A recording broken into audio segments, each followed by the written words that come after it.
Mr. Doris. Thank you very much. To Auckland.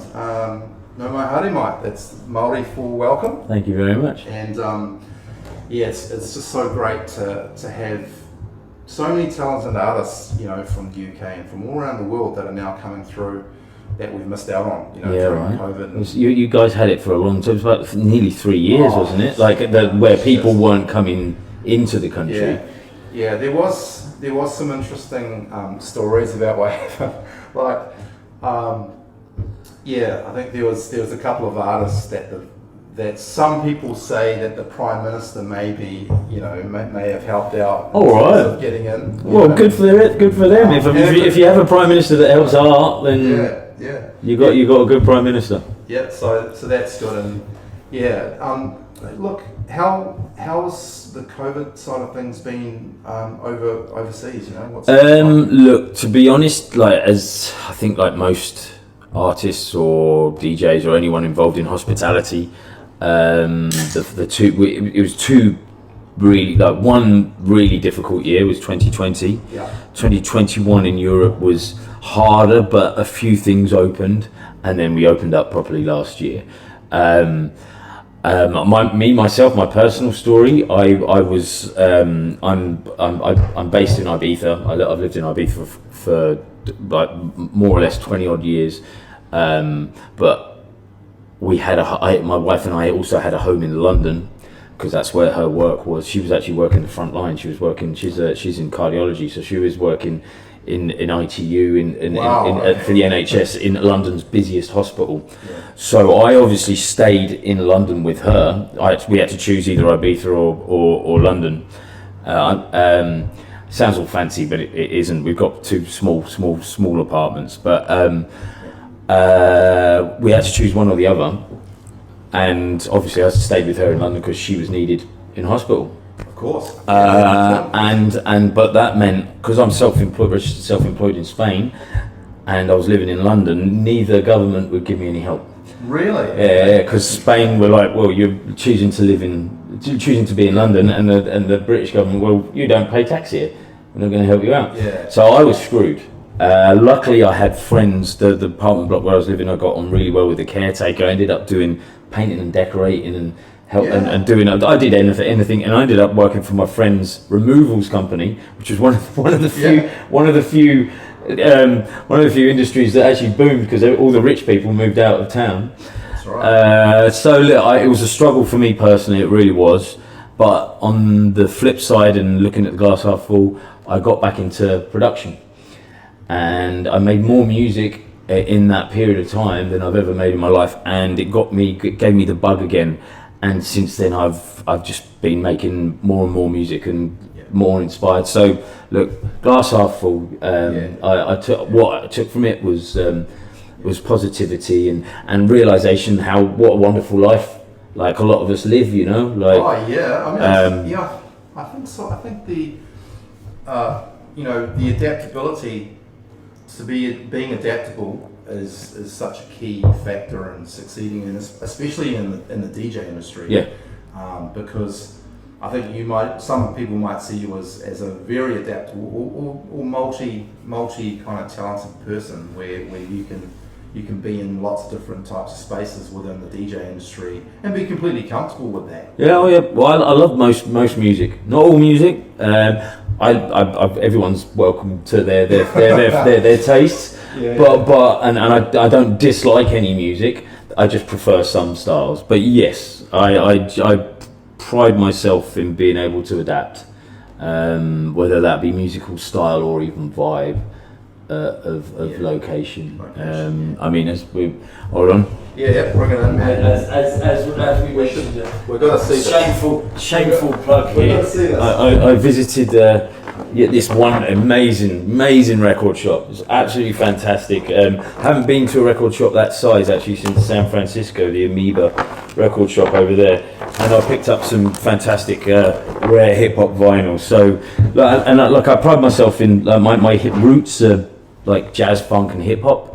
But that was what I liked originally when I was a kid, teenager, but I learnt to DJ from house and garage. Okay. That's how I learned to DJ. Yeah. And then from that house and garage, I was like, oh well, I'm gonna go to the music that I actually really really like.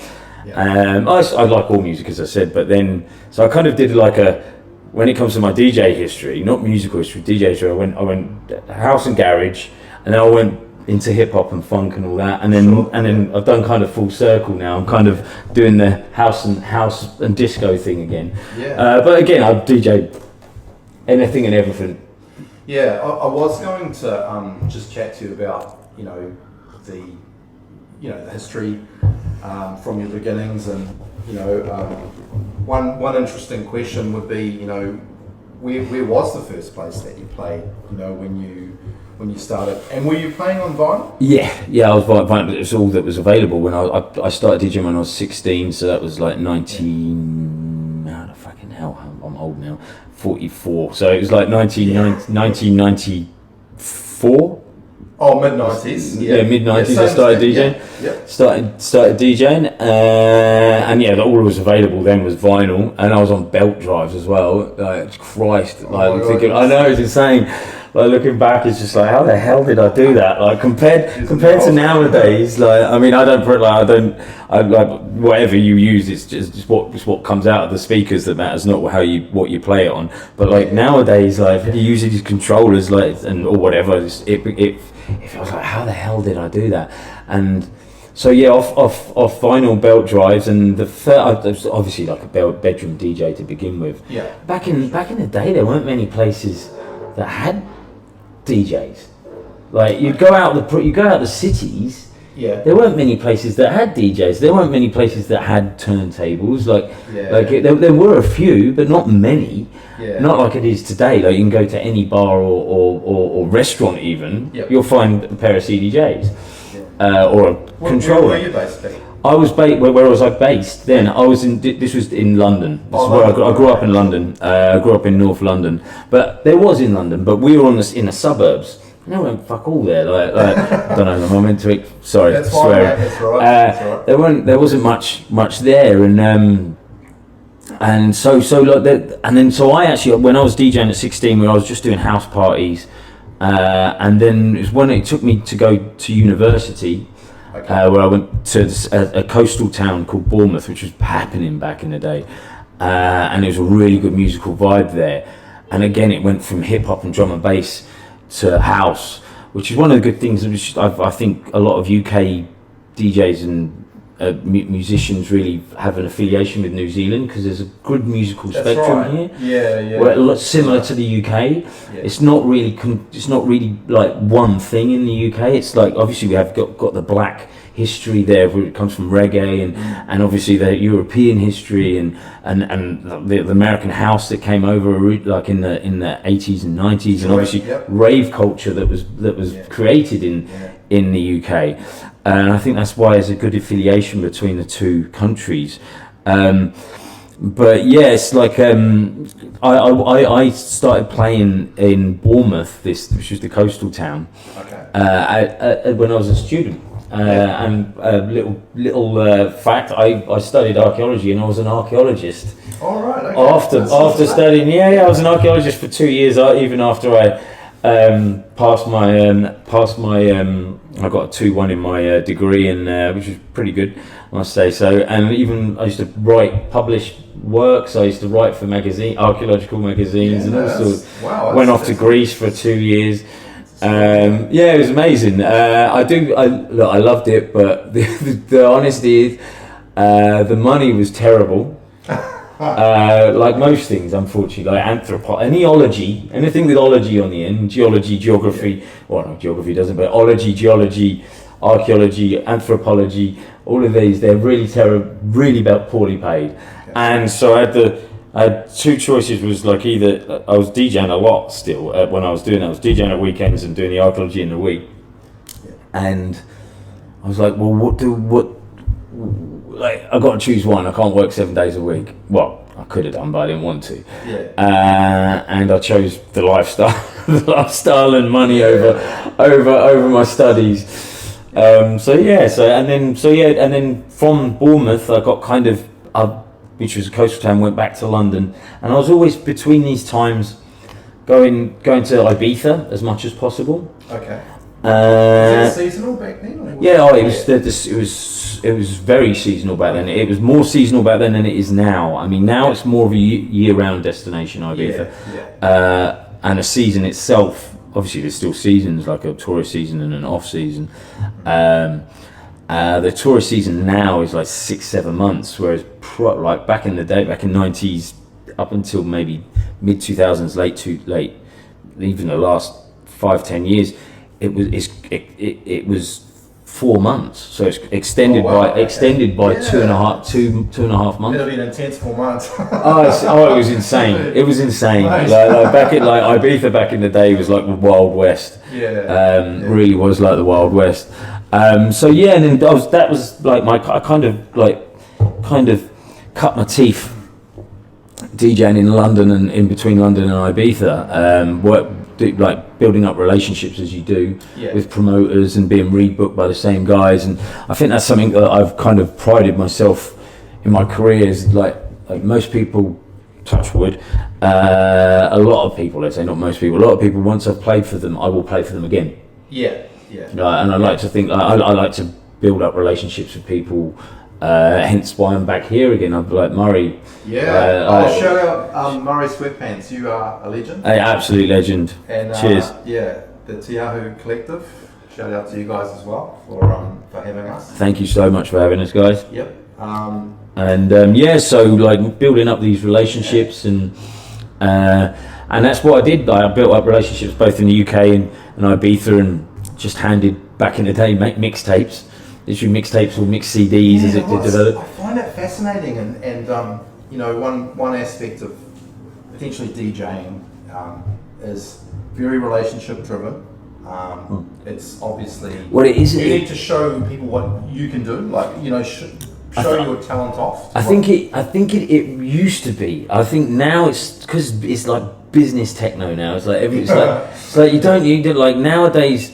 Like you just need a good I don't say long. It's all about longevity, hopefully. But like if you want to be like, if you have a great manager nowadays, you don't need to build up relationships. I mean, I'm not saying that I don't know if that's a good thing or a bad thing.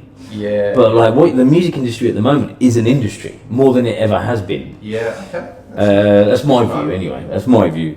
Yeah. But you're right. You are right. Like you did have to build up relationships. Yeah. I think you still do here, right? Yeah, it's an interesting thing. I can only speak for my version of the New Zealand scene, and that is, you've got a lot of promoters, you've got a lot of DJs. Yes. It's just getting more and more. Yeah, it's insane. And basically, I was talking to people about this year, and if you don't have any socials or you're not comfortable with putting yourself out there on socials and stuff, I mean, I do believe that it has quite an impact on 100% on you being booked. Unfortunately, you've you're got to right. be yourself, of course. Yeah. But what the relationships and also the socials, and I suppose maybe show my age here, but like the grind is something that some people really enjoy. They really enjoy the grind. Oh, totally. So it's about being that person that the hustle. That how did Sai, how come Sai's playing at this place, and a couple of books because you went there and like presented yourself and made yourself known prior to the event as well. No, that's what I like. I think that's definitely right. You're right. That's how you it's still like that. I think for people like which I am. I'm a resident DJ in Ibiza and a resident DJ in a lot of spots in the UK. And you do have to. I think for people who want that continued work in the place where they live, you have to do this, or you don't have to do this, but it's better to do this. Let's say, or easier. Like there's always ways round everything. There's multiple ways to skin a cat, but so you could. But I think that's definitely maybe, as you said, that's an old school thing. Yeah. I mean, I pride myself on like I've got I've got residencies I've been doing for 16 years. Yeah. And I pride myself on. I mean, I used to be like a bit of a party head back in the day, but You used to. I used to. I'm not so much anymore. I'm wife and child now. Yeah. But like, I mean, I still enjoy a party now and then, but not what I used to. But I've always, even then, I've prided myself on being professional, being on time, not being off it when I DJ, not being like Jed. That I've always kind of prided myself in that, and that's I'd like to think one of the reasons why I'm still got a job after 16 years. You know, and particularly in Ibiza, it's not easy to be like that. There's a lot of temptation, a lot of DJs and a lot of not just DJs, a lot of people in many job roles fall by the wayside because it's a party island. Yeah, absolutely. You know. Yeah, it's kind of it's an interesting approach because it may be potentially a part of Mr. Doris. You know, he's really professional. He has something special, but he always approaches every gig, you know, with in his own unique way. Yeah. You know, in terms of that.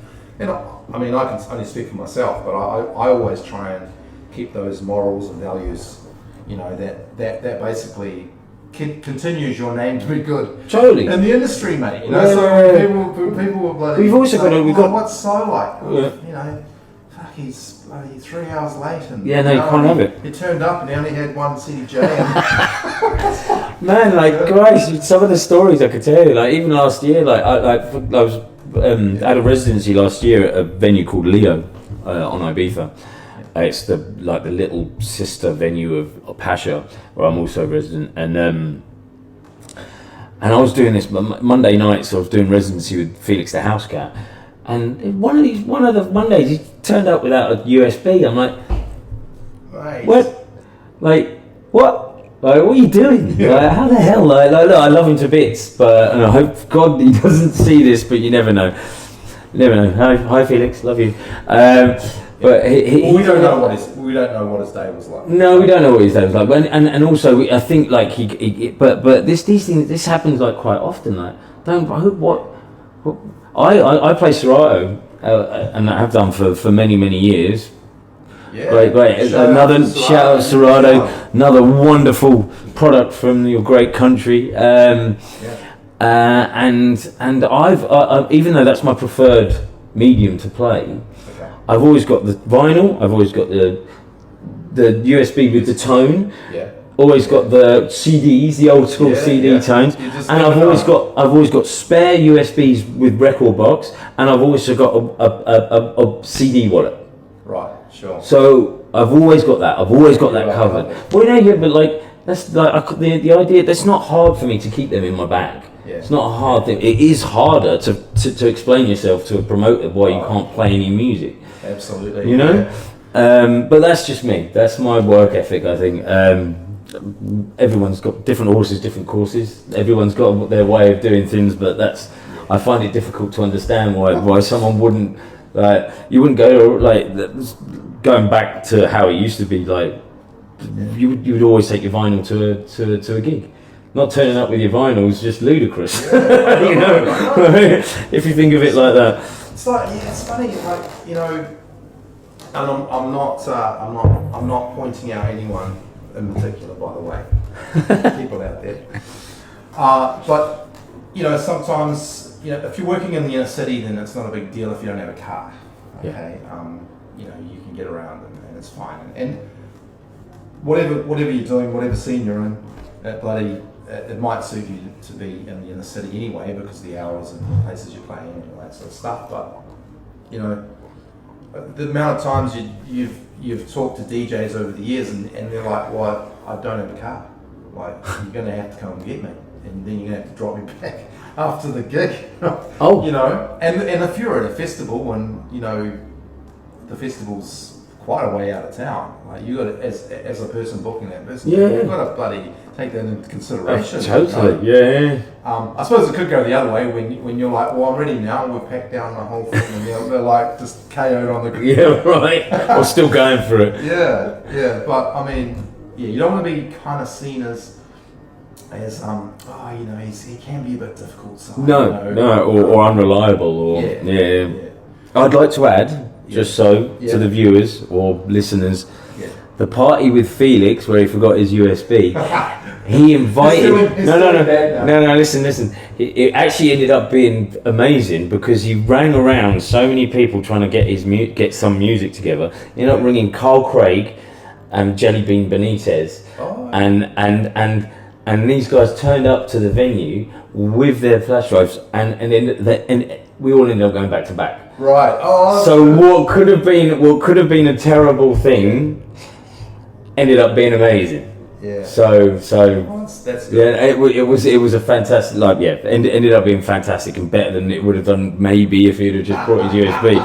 So yeah, it was good. And listening to Carl Craig play disco was out as well. So right. Yeah. Now on another note, similar, but what's it like to play someone else's USB for you? You've obviously been in that spot where... I don't like it. I mean, I'd prefer, I guess, I would prefer it, I'd prefer to play prefer it to play from someone else's vinyl collection. Ah, okay. Because USBs are more confusing. That's just me. Yeah. Because you see tactile, it's like you pull out, you can see what you're rooting through. Whereas I think on the way CDJs work, can be confusing and overwhelming if you don't know what you're looking for. Yeah. Personally, it's one of the reasons why I love Serato, because the interface with it. But using someone else's, it can be interesting. Particularly after parties or whatnot, where you're playing someone else's music and you're like, wow. What you speak on, bro? Or when there's no pressure as well. It's sort of like if you're in front of a crowd who've never heard you before, that's right, and you're playing someone else's music. It's a little bit nerve-wracking. I think if you're with a smaller venue even, or with, as I said, at an afters or with friends, it can be interesting. Yeah. Because there's no pressure, but the creative side you can go a bit more creative, exactly, and not be fearful. Yeah. Again, that's just personal preference. Oh, that's interesting. Yeah, it's funny that a local radio station here they did some things with George FM. Did some things with some visiting DJs, and I think it was potentially some of the guys. Was it UKF? Some of the drum and bass DJs that came over to visit. Anyway, it's USBs in a bowl. So, wow! Basically, the guests will just pick out a random USB, and then it might be disco, it might be hip hop, it might be drum and bass, it might be bloody garage. It could be one number of genres. That would be interesting. And then they do like a 15 minutes. Look, if you know what you're getting yourself into, it's a different thing. Yeah. If you're expecting to play your music and then you don't have your music and you play someone else's, that is a bit different. But that would be interesting. I mean, going back to the vinyl, there is a venue in London, a Soho House venue, which is they've only got turntables, and their collection there.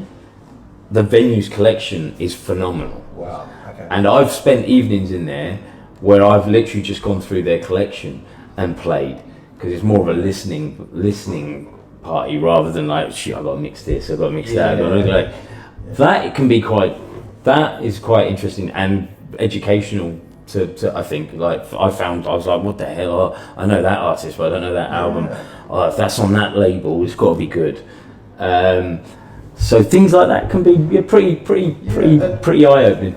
It's kind of a cool experience, which I think people that haven't been exposed to vinyl and vinyl DJing or even just digging, it's fairly normal for me. But there are some people that have never used vinyl before and never played on vinyl. No. But when you're at a spot and you're looking through. Even if you're at your friend's studio or you're at your friend's place and you're going through their personal vinyl collection, and you're going, oh my gosh, I didn't know this song and this remix, and you know, you're constantly growing your knowledge based on their selections, you know, and it is a cool experience. It is like even like I mean I'm not a vinyl purist by no means. Like as I said before, like it's not what you play it on; it's what comes out of the speakers and how much passion you've shown that. And like I just in the record shop in Real Groovy earlier on, I was it's been a while since I've gone and picked up. I do record shop still, but sometimes it's a lot of times online and it's like I don't know, still buy online. So you kind of lose that like that association. Like I getting a needle from the shop assistant, putting it on, and like I was there today and I was like filtering through all these old funk albums and. I got some like I'm gonna go back and get it. I was thinking about a Lou Rawls album, and I was like just listening to the tracks in the shop, like the process of that. It's quite peaceful in one way or another, and it's a process that I almost miss quite a lot. Like I personally find record or music shopping now is harder than it was because there's so much out there, and like you almost spend, like for example, my promos the other day I had like 330 fucking promos, and I was like going through it, spent the whole day going through these promos, digital promos, and I got maybe 10 out of that 330 that were like maybe 2 that were good, and the other 8 were okay. Go for yourself. Okay, you know.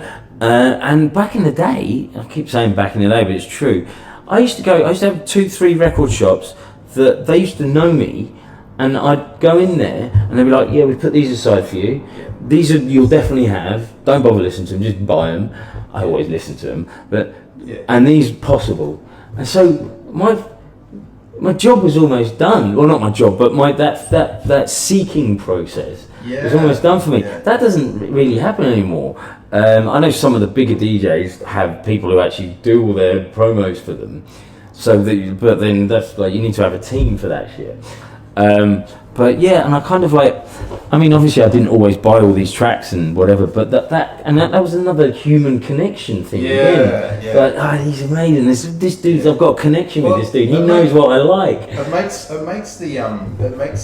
potentially the experience of listening to new tunes or old tunes or tunes you never discover. We're talking about discovery. Totally. Right? This track. I found this Lou Rawls album in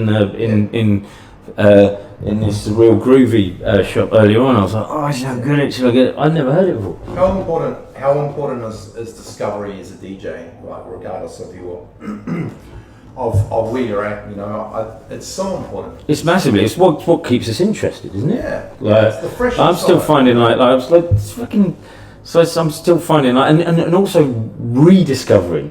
Like again, going back to the record shop, I forgot about the Atmosphere, the hip hop artist. Completely forgot about him. I was like, oh my god, this dude. Yeah, it's like fuck. Like this guy's brought out fucking loads of albums. Like shit, I forgot about this dude. How the hell did I forget about this dude? Yeah. But like as I said, there's so much out there. It's actually easier now to forget about things than it ever was, like not just in music, generally in everything, because you're bombarded with so much. I think in NZ, like I think it's kind of I think we do take shops like Real Groovy for granted because it's here and you know, I'm gonna be totally honest with you, mate. I just started refollowing them like 2 weeks ago. Right. Something came up on my feed and I was like, oh I'll follow, like. No, love it. And then it's smashing out all these kind of posts, and it's kind of perking my ears up, and it does take me back to as an R&B and hip hop artist, a DJ. You know, we'd have all these things that we used to do in the record shop, and even as a house DJ, like you know, you've already brought one of them up where you go into the record shop, and then you would think you're first, right? Yeah, so you'd be like, okay. guys, Thursday is release day. Yeah. Right, Thursday is release day, so all the new stuff from overseas and everything comes in on a Thursday. So the shop wouldn't even be open, and you'll be looking down the road to see if is that DJ? What's his name down there? Yeah. You know, am I first? And then. No, you're not first. You go inside, and then let's be honest, the people that work there. They've got the fucking first dibs, 100% for me. So if there's only 2 copies. Yeah, I'm having both of them. and they're like, oh, you got to check this out, man. It's so good. It's for you, but is it actually being offered to you? But and then all those tricks where I don't know if you've sort of seen this stuff before, but like you go into the record shop and you go up to the listening booth, and we'll be side by side in the listening booth, and I have a bunch of records, and I won't put my records here because you'll be looking at the records. Totally, man. 100%. You'll be looking at my records. 100%. So I'll put my records. Yeah, 100%. 100%. And then I'll be listening to the records, and then I'll be looking at the other person's records, going, oh, yeah, what's he got there? Didn't like that one. I'll be trying to listen and hear what's happening. What's he got there? And then of course, at the end of it, you'll say, oh, right, do you want those? Yeah, right. And then you'll straight away be just having it. Well, it used to be, if you didn't have it, then you couldn't play it. And there was like, going back to the UK, the drum and bass scene back then, or jungle back then, it used to be cutthroat. Like you weren't like. I've seen people kick off, get into fights because they looked at someone else's record. Yeah. It used to be like proper. They used like a lot. It used to be quite a fucking rowdy. Yeah. A rowdy gathering. A lot of it, particularly like the cruise, the true players nights in like the end, like serious heads in there, man. Okay. Used to be it didn't feel safe, but it had a vibe, and it was like good but also scary, particularly as a white middle class small boy. All these cats, all these cats in the back. Totally, but it was like I never got into shit and always had a good time, but there was almost like an air of like a thick almost proving ground, proper. But it's like it used to be like that, and I think like now, I mean, I've even been guilty of it. Like there are like now, obviously with places like record, more there's vinyls selling more than it ever has done in 20 years. And so there's places opening up, and there are a lot of record labels that are making only vinyl releases. But still, you can still find it somewhere online. Someone has bootlegged it online, or or recorded it, or done whatever. I've been guilty of seeking that. So I was like, fuck, it's sold out. Trawling through the internet to try and find this track on digital because I can't get it on vinyl. I reckon 1 out of 2 times I've found it, So I mean, it's just different. It's a different world. That's good. I did see on your information that you've won some DJ awards. Do you want to talk about that? I have. Well, look, I don't really bring it up myself, but it's always nice to be recognised by your peers. I was nominated a couple of times for alongside alongside Bonobo and Quantic and Nightmares on Wax, as down tempo DJ at the World DJ Awards a couple of times, and then I actually won it back in 2016. Okay. I had that actual time when I won it was 2016. It was the award ceremony was the day after I used to be resident at Space, which is was a well-known legendary club in Ibiza that ran from the 80s until 2016, and I was resident there for 12 years. So it was quite a big part of my life, and I knew a lot of the people, and it closed in 2016, and 24-hour party, bearing in mind, and I played like a 5-hour set with a friend of mine, closed one of the rooms, and and the award ceremony was the day that I'd finished playing in the morning. So I was very emotional. Put it that way, very emotional. I was like, I didn't know where I was coming or going, and being presented with this award. Yeah. But look, and being up there with the likes of Carl Cox and that, and but yeah, I look at it as something that it's been nice to be recognised by my friends and peers, and also for me personally, my father in particular found it very difficult to get his head around what I do and what I did, and why going back to what I used to do, why I abandoned archaeology and something like that I spent so many years at university studying for. He found it very hard to get his head around that, and I think when I got that, he was like, "All right." So you know, like, okay, there's like it kind of helped him, and the nominations beforehand kind of just kind of like industry recognition, and kind of like, all right, someone's like and obviously I've been doing it for 20 odd years now, so like he's fine with it now, but we haven't got a choice. But yeah, I think for me personally, it kind of like had helped my family situation. Yeah, that's good. That's nice.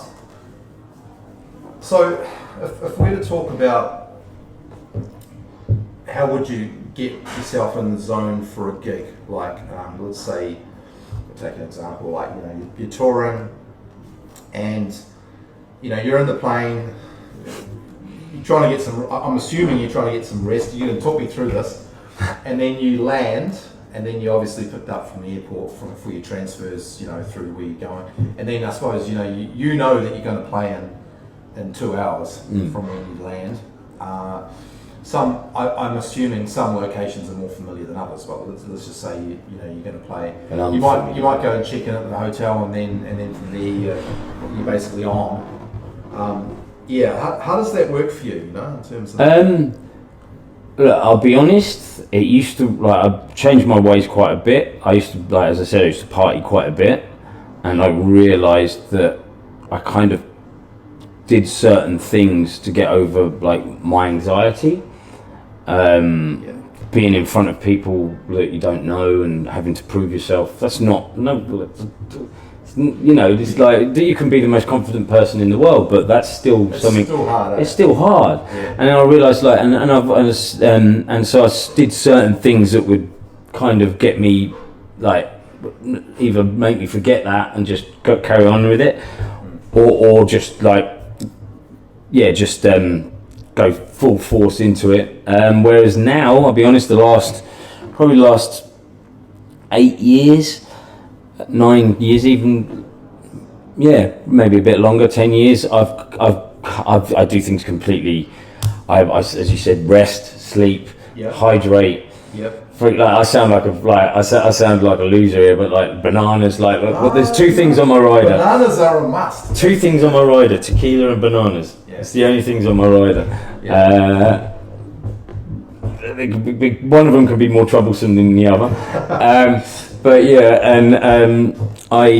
now I'm all about again, I don't know if anyone knows about it, but I actually microdose mushrooms. And cordyceps, and I found that this has really helped with my anxiety, and my alertness. And so I've kind of just gone down that route, and I don't actually it's very rare that I'll even have a drink when I DJ until everything's going smoothly. Right. Particularly if it's a new place. If this was a new place, I won't even get in the groove. And then once it's going well, and also going back to technical blah blah. If it's, I'm not really worried about what. Well, I obviously can. I take care in what I play, and I pride myself in my music selections. But it's trying to get those 2 the technical stuff. That's when that gives me more nerves, hoping that Serato will connect or there's cables working all right, more than my musical selection, because I know I can do that. But then I don't know if but again, it goes back to me being prepared. I've always got my RCA cables, always got spare RCA. I bring a big bag of cables, but still, if I was doing that, and I've done this through trial and error, unfortunately. When I'm turning up to gigs half cut or on booze or on whatever, I've not had a good experience if whatever technical stuff isn't working, because I can't figure it out, or it's taking me slow to do it. And it puts, it kind of, I can't speak for you, but does it kind of multiply the stress? Unbelievably so. And then you're not thinking about what you should be thinking about, the music. You're thinking about the technical side of things, which is not what you should be thinking about. You should be thinking about the next track. And when you're like, oh shit, like going around the fucking CDJ trying to sort shit out, and lifting up the CDJ. Yeah, exactly. And then you realise all you had to do was fucking turn it off internal or whatever. And so, like, through trial and error through many years, I was like, all right, I'm just going to have to turn up. Well, not just going to have to. I enjoy it now. Turn up to gig, like sober, and getting on with things. And then once things have got in a groove and I'm happy with where the vibe is, I'll have a shot at tequila. That's. I think that's a neat way to approach it. I mean, look, everyone's different. I know I've got friends who cannot go in front of a crowd unless they've smoked a spliff or done whatever. Or drunk a lot, and it's different horses, different courses. There would be a bit of a change, like over the years, potentially for yourself to kind of see a new approach, and it is like, I think for DJs that play on an international stage or do potentially high pressure DJing, where it's like, mate, we've got you on for 2 hours, we want you to present your best, and we're expecting it to go well, kind of scenario, right? So you're approaching it on that level, and to be able to cope with the anxiety that everybody gets. I mean, totally. Let's be honest about it. Elvis got it. And that was the reason why he was doing fucking what he was doing. Like, he was doing a lot of amphetamines back in the day. And to get through... I thought that was to try and, keep him drunk. Well, that as well. I think he tried that as well. But there's... And James Brown, these guys were doing, it was it's not just DJs, it's like artists in general. It's like getting over that, like, stage fear, I guess. But... for me, I'm glad the direction it's gone. I still like to have a laugh. I'm not like boring by any means, I'd like to think. But it's also worked out for me as well now as where I am in my life, like my age. Like, you don't want to fucking be getting worse at drinking or doing whatever the older you get, because you're going to die sooner. It's simple as that. It's simple. Or you pickle yourself like the Rolling Stones. But and also, as I mentioned earlier, I've got a wife and child now, and that's such great news. And yourself too, sir. Cheers, mate. I feel your pain, bro. Oh God, so I don't know. It's actually. I have to say that for me, the experience of being a dad and finding the balance between, it does affect all areas, and with my DJing. I do think about the family and what's going on. Of course. I also think about the next day too. Totally. Obviously, you've got a heck of a lot going on, and it's I don't know. It also can potentially give you a bit of drive. When you're like, agreed. If I'm doing this as a father, it's not just me anymore. It's not just and it's not just me anymore. It's like no, agreed. Like I've even particularly when he was first born, my son James, he's only coming up to 5 months now. I found myself DJing, and I've just been thinking about him. Not even I'm like, next track. I wonder what they're doing. And I've never really had that before. It's a good thing, and I'm coming to, obviously we all as new dads. It's a learning process. It can be tough. Fuck. It's like I thought my lifestyle prepared me for this shit. No way. It's like CIA torture. Some of it. I'm ready to admit to anything. Take me back to the waterboarding. Right? Yeah, waterboard me now. No, it's magical, but yeah, like we were talking earlier on. Like my son doesn't sleep for like his average sleep pattern is like 2, maybe 3 hours at a point. So he's just like we're constantly waking up, and I'm used to no sleep, but not used to that intermittent sleep. Yeah, that's right. What, yeah. Anyway, but it's magical. Yeah. Oh, it's nice to have those changes in your life. Oh, totally. It brings. I feel it brings a new energy and a different energy to your DJ career. Yeah. And you know, it brings a lot of pride, you know, in what you're doing, and of course it will bring changes, but those changes are for me personally they've been really good ones, you know, and yeah, it's interesting. I suppose I'll go on to the next subject now, and this is less organised than I thought was going to happen today, but I was really enjoying our chat, you know, and keeping it chilled out. Okay. Yeah, like it's interesting, and I've talked to some DJs about this, and some of them have just said, you know, like, Si, what are you on about, bro? Like, what are you talking about, mate? You know, but I feel that as an artist, you might present yourself or project yourself out there as sci-funk, and that's who I am, right? So people know that person. They know, you know, you're communicating with people that follow you, and you're performing out there in the industry. But you know, is that person, like, sometimes people would get confused between people that don't know me well would say, oh, so, you know, I've seen you, you know, you're always DJing, and that, like, my personal life is my personal life, and as I can be known as that person, but I'm also known as just like Norman Cook, you know, or dad, I'm just the bloody dad, I'm just the dad. No one gives a shit if I'm fat boy slim when I'm on the football field, side of the football field for my children. No. So your son won't give a shit about what you do outside of your family. You know, like, or you will always just be dad. You're not going to be the DJ, which is the same as me. And also going to your partner as well, I guess. You know, that's important, mate.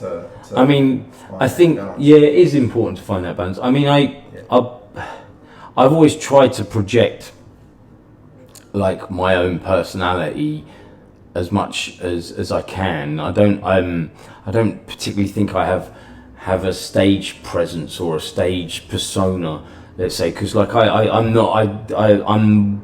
when I DJ I fully concentrate in the mix. Like I'm not one of those. Okay, so you're doing a dance. I'm more like this. Yeah. And I dance, and I love to enjoy the music, and I'm down, and I also find it like when I see people in the crowd or wherever I am, like if I see someone like they see me, like I look at them and I'm like kind of fucking spins me out. Spins me out like all I see is eyes. It spins me out. Or phones. Right. Or phones, all that shit, fucking. But I mean, and one of the reasons why I think, I mean, and I looked at this again, it's like a bit of I looked this retrospectively in my career. One of the reasons why I think I enjoyed DJing so much is that I always enjoyed clubbing, and I've always been into music, but I've never enjoyed crowds. And so being a DJ, kind of, you control that and you're away from it at the same time. So like I don't have to be amongst it, but I'm still there, and I'm still I'm in control of it. And I only realised this like in recent years. Like fuck yeah! Even though I used to always go out clubbing, always going to gigs and going to live shows and that, I never actually. I loved the music, but I never liked the experience being amongst a crowd and being in amongst people. And I was like, that could answer a few questions actually. But why I am where I am, you know. It is, but there you go. I mean, I think for myself that I can do the same thing. I can DJ on a big scale, small scale, intimate room, big field, whatever I'm doing. I can connect with people. I don't know whether it's because I kind of go to a different place when I'm doing that. It just happens, you know. And then you're in the zone. You're performing. You're doing whatever you're doing. But I think it's interesting, the perception on that. Like I have major anxiety if I go to a concert and there's 50,000 people there. Oh fuck that. I wouldn't cope. I literally wouldn't cope. But I could easily play to that many people as a DJ. It's kind of an oxymoron, really. When you think about it, you know, it's interesting. And tell me about. We should really talk about what you're playing, what gigs running you're out of time in New Zealand.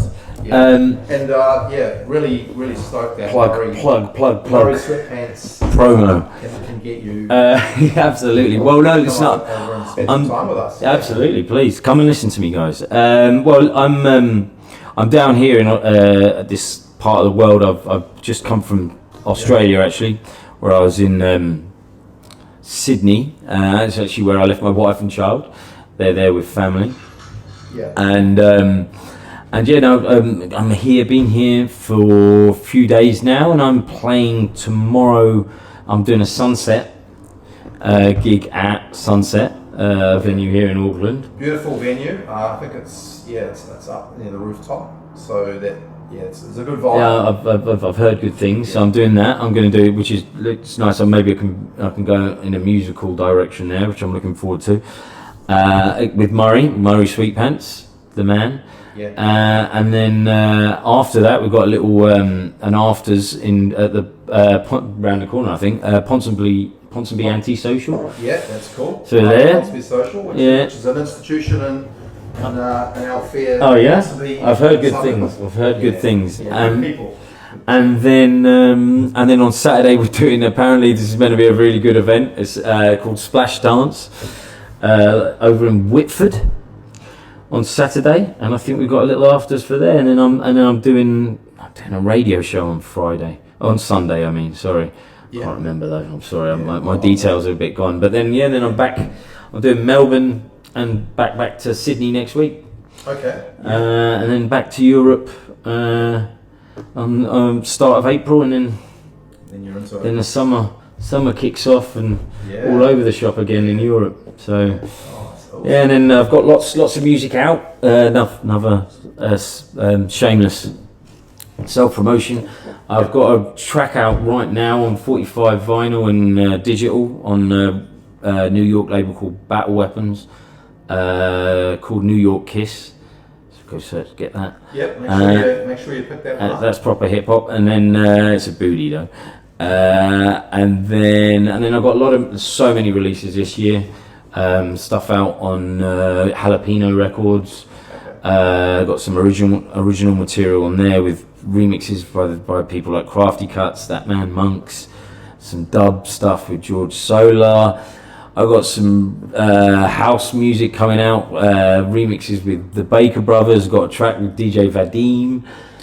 Yeah, lots on the go. Lots and lots on the go. Quite varied too. Oh yeah, that's me. It's you. Yeah, it's you. And I suppose that might be the way that you approach your music, your production. You know, some people may find it hard to move around genres when they're producing. You know, they might say, when it comes to tech house, I feel really at home. I'm feeling the vibes. But if you were to ask me to do a hip hop soul collaboration, which is it's quite interesting. Where soul, hip hop, disco, house, it's all connected. Of course it is. Well, the thing is, from my point of view, it's not hard to kind of see it all. For want of a better phrase, I like to think that I play and make black music, like music with soul, music with black roots, with soul roots, whether that be hip hop, disco, funk, house. It's all got those roots, and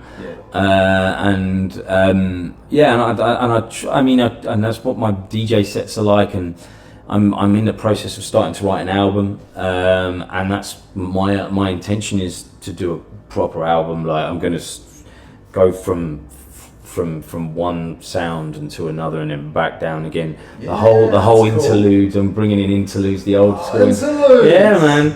Like an album. And this is it. But that's it. This is it. Like the little. Yeah. I'm all about that, Look, it's a journey, it's a story, and that's what I like to think I do with my DJ sets, if I can. So yeah, I know, like that, and just music with soul, really. I guess that's what I try to peddle. Yeah, it's great to see that all of those different genres are represented within your DJ sets and for your offer as a DJ.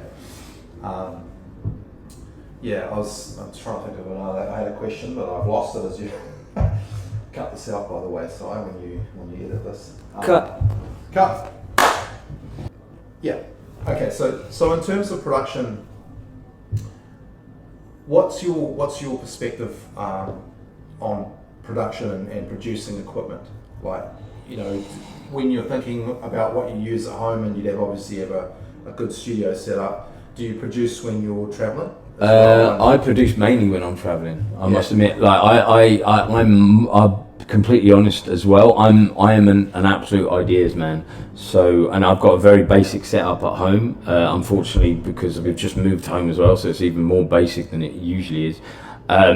So what I do, I usually use production partners.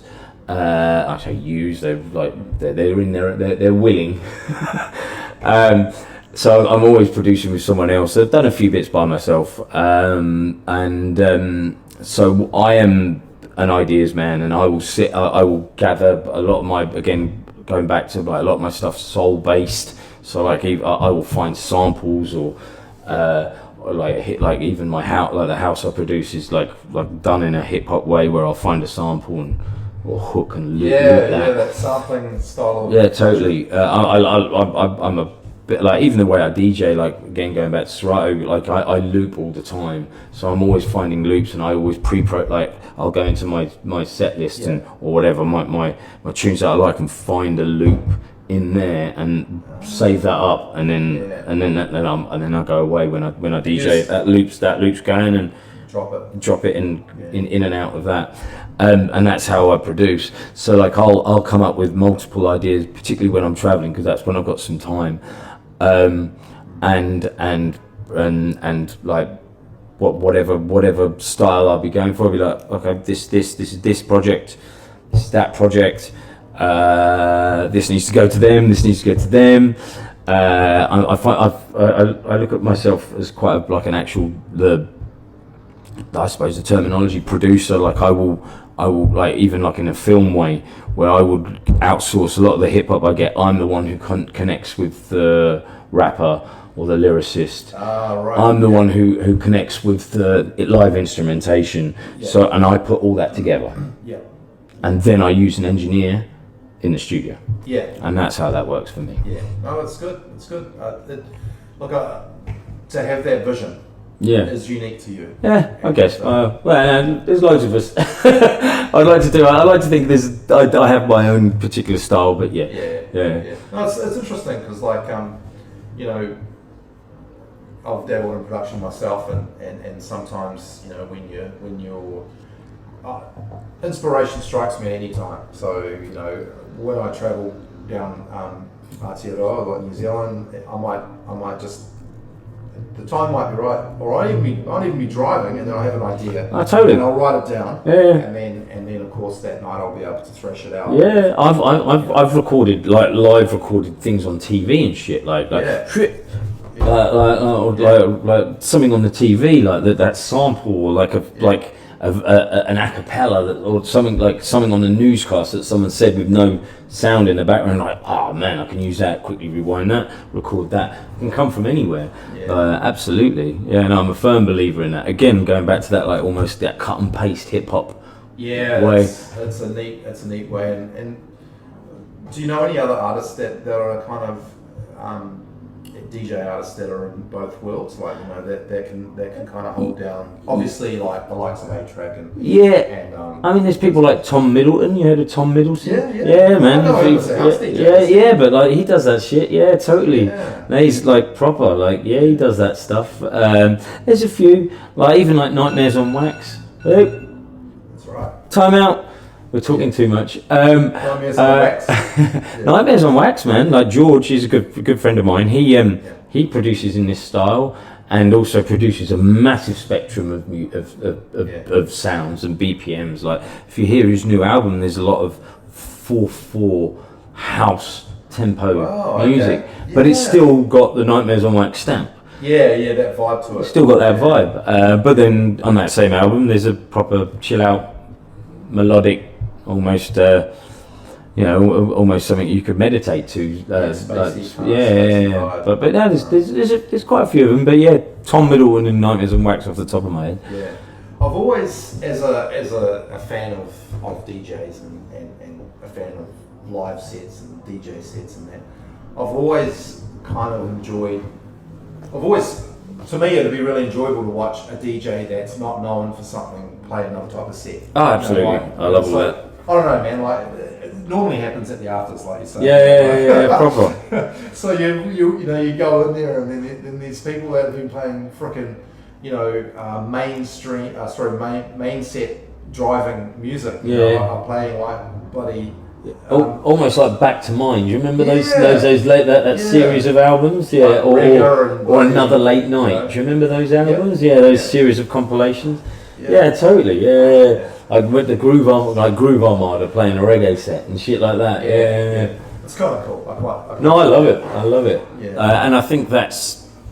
I mean, I don't know. I don't even know if these things exist anymore. Do they? Like with new artists, because. You don't get these compilation albums with the new artists. You don't get like fucking Skrillex Back to Mine. Or, I mean, nothing against Skrillex. Or like he's fantastic. No, he's an amazing artist. No, but I mean, I'm just saying these modern artists. There's no showing of their other side almost. A lot of them, not all of them, but a lot of them. They don't and they're not. Obviously, these guys have got inspiration from somewhere. That's where I find the interest, totally. What makes that artist who they are, and they're not a one-dimensional situation. No, it gives them depth. So it's interesting, and sometimes you might see people from NZ might be following people over in UK and in the White Isle and stuff, and they're seeing one set. They see one set, and you're like, holy, this is cool, I've kind of had a realization within the last 6 months to kind of go back and rediscover vinyl. Hey, me too. Totally, me too. Yeah. I think a lot of people are. Yeah. But just, I mean, that's where I started. That's the sound as well, man. Like even today, I was like fucking sitting with the headphones up. It's warm. It's like a hug. It's warm. It's basic. Yeah, it's like a hug. It's like a sonic hug. Yeah, I've tried to explain to some DJs that they haven't used vinyl or been in that scene.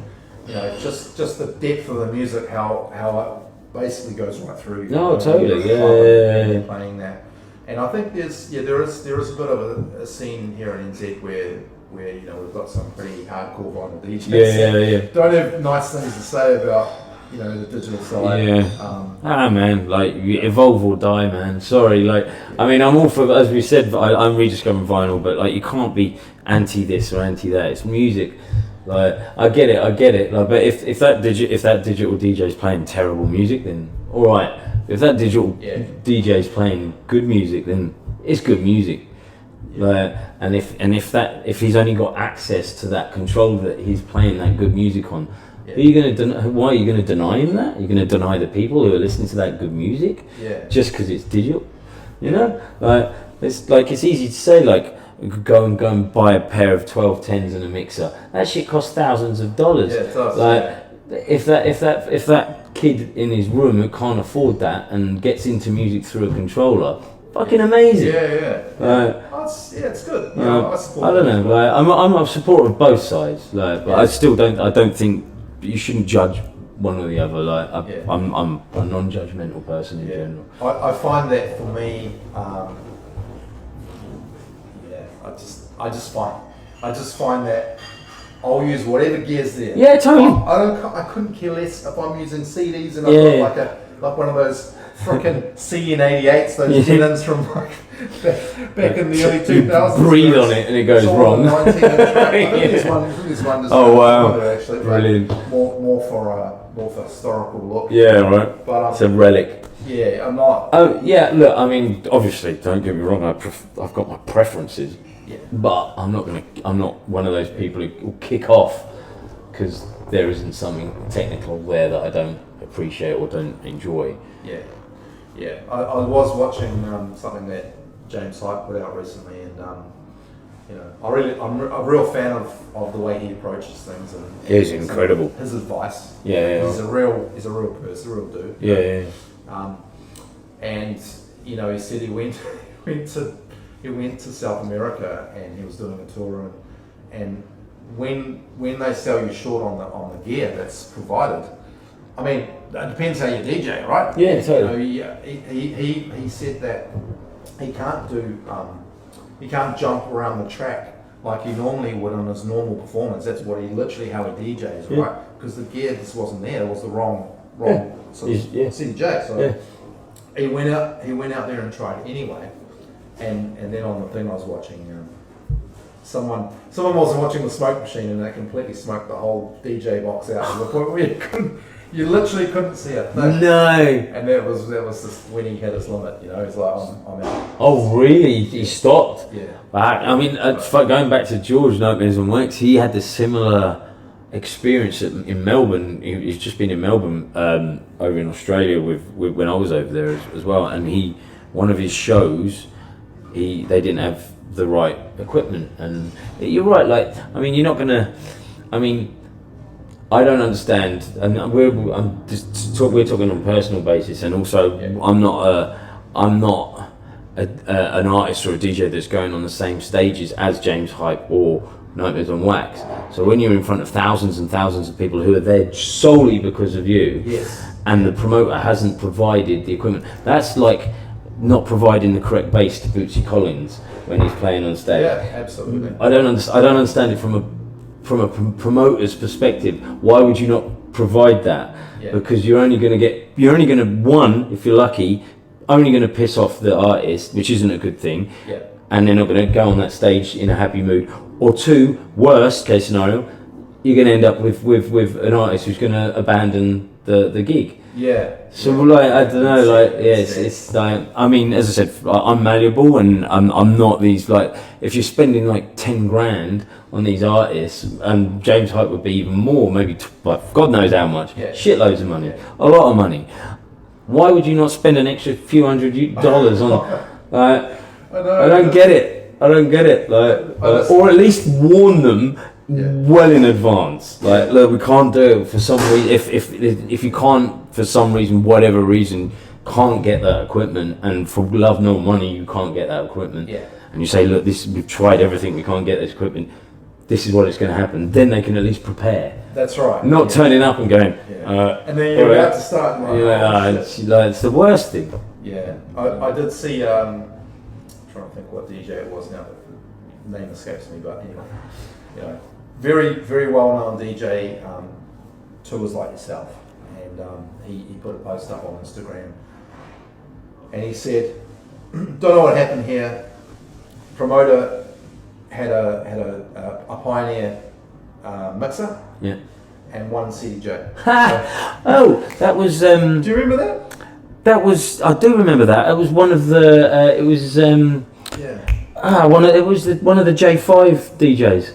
Yeah. Cut Chemist. It was Cut Chemist. Yeah. It was Cut Chemist. Yeah, I saw that.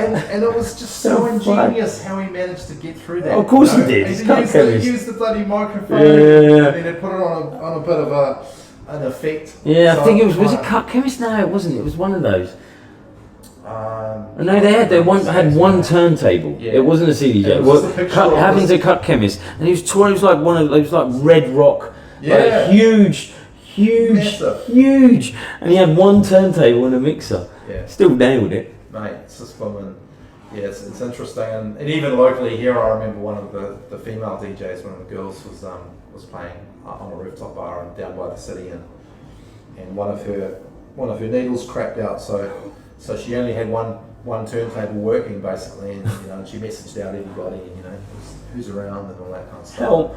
So she said, and then I messaged her and I said something about, do you have a laptop there? Could you do something? And she went, oh, don't worry, I've got it sorted now. I basically just put the sampler on and then stick it on a 4x4 beat. Oh wow! And I'll take the record off. This is all vinyl. And put the other vinyl record on, and then I'll just leave that going, and I'll mix into it, and then turn it down. Genius. Look, there's always ways. Yeah, there's always ways, particularly nowadays when there's like you're not playing off gramophones. Yeah. There's all sorts of gadgetry we can use. Easier. But anyway, look, just wanted to thank you for your time. You're welcome, Mr. Doris. Thank you very much, mate. sir. And it's nice. I hope you've enjoyed our chat today. Absolutely, I have. Yeah, it's nice. I've said a lot of things that I haven't spoken before, so you've got some exclusives there. Nice one, mate. That's all good. And obviously this will be out on Oska Waska, and we'll see it on YouTube. I'll tee up with you. Please do. With the Please video do. style. Brilliant. Nice Awesome, one. mate. Pleasure. Thank you very much. Cheers, man. And we'll catch you on the next one. Later. Ladies.